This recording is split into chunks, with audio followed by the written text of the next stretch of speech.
So anywhere where you go on the website, on the web, and say 4 foundations of mindfulness, this is going to come up: body, breath, sensations, feeling tone, and mental formations. So those are the 4. That's how you train the body. And it kind of has to go in that order. It has to be in that Yeah. order. It's all about sequencing. Yeah.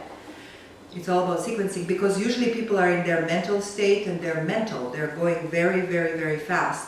You're not telling them try to stop your thoughts or any of that. No. You just tell them go to your body and feel your breath. Where is the breath breathing you? Like you were saying, where is the breath breathing you?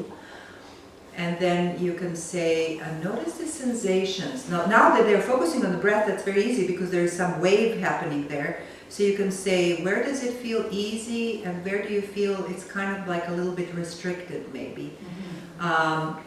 So where do you feel more flowing? You can scan your body. That would be a good one for sensations. Just scan your body and feel where do you feel more restricted, open. Where does it feel airy? Where does it feel? You can also use the elements in this. So elements are fire, earth, water, fire, air. This is on sensation? No. Yeah. Or On sensation. I'm still talking sensation, yeah. You can use that because you can speak. If you think of what are the sensations, you can just say, use the language. Is it spacious or is it restricted? That would be air. Is it flowy or does it feel more like ice? That is using the language of the water. Where do you feel heat or coolness? You're using the language of fire. Earth, where does it feel rough? Where does it feel smooth? You lose using the language, but there's so many words there. I'm just using few. So if you're not sure how to use the words, it's amazing when you give them language and then they realize, oh, I didn't even think about it. Yeah. It's actually, there is, I am holding this. There's a little bit of heat here. So this is all on sensations. So once you tell them to sweep and to feel the sensations, then you can say, do you notice there is a feeling tone that is to it? And then I sometimes say, maybe it's a debris of something that happened last night. Maybe there was an unpleasant conversation. Maybe you have too much on your plate. Maybe there's a load of things. So where do you feel that unpleasantness? Like you feel it's unpleasant? Or is there any place in the body where you feel pleasant? Usually it's good to start with pleasant because usually the unpleasant is the first one that you notice and that takes over, right? It's like a bully in a house. You only pay attention to the bully because it's actually too loud.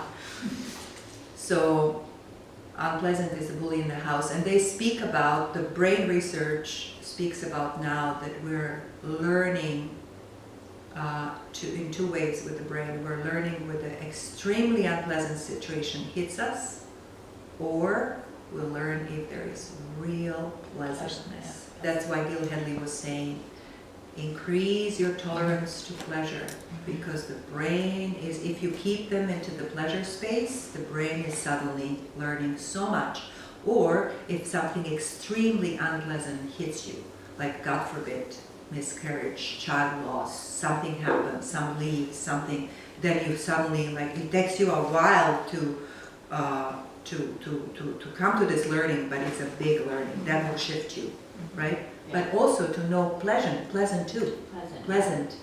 So what would be neutral? You said this. Yeah, neutral would be that right now in the room. What is neutral? It's the air on my cheeks. That's neutral right now. But I don't pay attention to it. You know. Right. Or neutral would be the eyelashes, or in my body right now would be neutral is the feeling on my thighs. Like, you know, you would ask them what is neutral. can you just give me options again? The water, if you like using the language. Elements of water. So water is a fluid, and then water goes everywhere smoothly. It goes around the rock, below the rock. So you can say, so when you feel that quality of the water, just notice where you feel that there is a damp, like there is a closure for the water. Because Where do you feel the water element could be in all from water to a little bit of a gel, little bit of like a, we talked about snot, and then a little bit like a jelly, and then it could feel like an ice. It's all the quality of water. So it's quality of life fluidity, let's say. And well, the air is also a form of fluid because it's moving, right? So you can use the air also as a fluid, but it has a different quality because there is no wetness to it. Yeah, because when you, like right when you're talking about the math, I think this is very, it's very rich, like this language, and you're just saying like air is spacious or tight, and water, you ask like, just like 2 words. Did you say ice, or like, do you remember what you said? Yeah.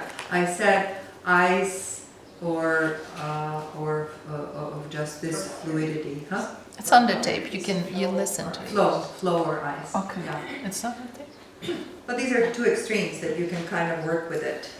You can find that. In fact, actually, if you want to find that, a lot of mindfulness teachers have this language so developed, so you can go elements and then just find the systems. You can do the research anyways. That's a whole other training. It's a mindfulness training. But for you, it's good to know this language. And then air would be, does it feel like spacious? Does it also feel flowy, you see?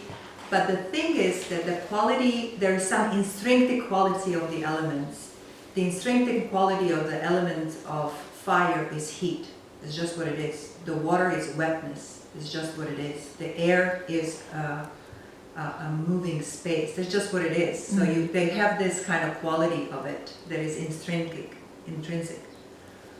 So you just catch that and then speak about that. That will open them up.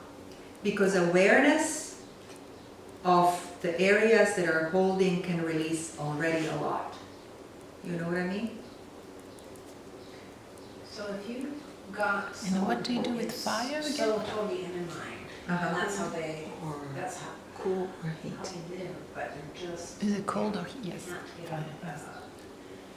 that. 'Cause fire That can- you would just, you spend more time through trying to connect them to get out of the thoughts, so they're getting more in their body, so You would apply this short you could spend quite a bit of time just. You don't have much, that's the thing. Because they're in their central nervous system. They're very much in their central nervous system. When you say thinking in their mind, that's what it is. They're really in their nervous system is high strength. So what you do, you're not working on the nervous system. You actually go to work with the cells. And once you work with the cells, you're actually not speaking with them anymore. You're speaking with their body. And once you're speaking with their body, the cells speak to the cells, then it brings them on another level before they know it. That's why I'm saying this practice is very vulnerable. It might bring them in the spaces that they haven't been before. So they may be vulnerable, they may be experiencing trauma that will come up and all of that. Right? We talked about that. Yeah?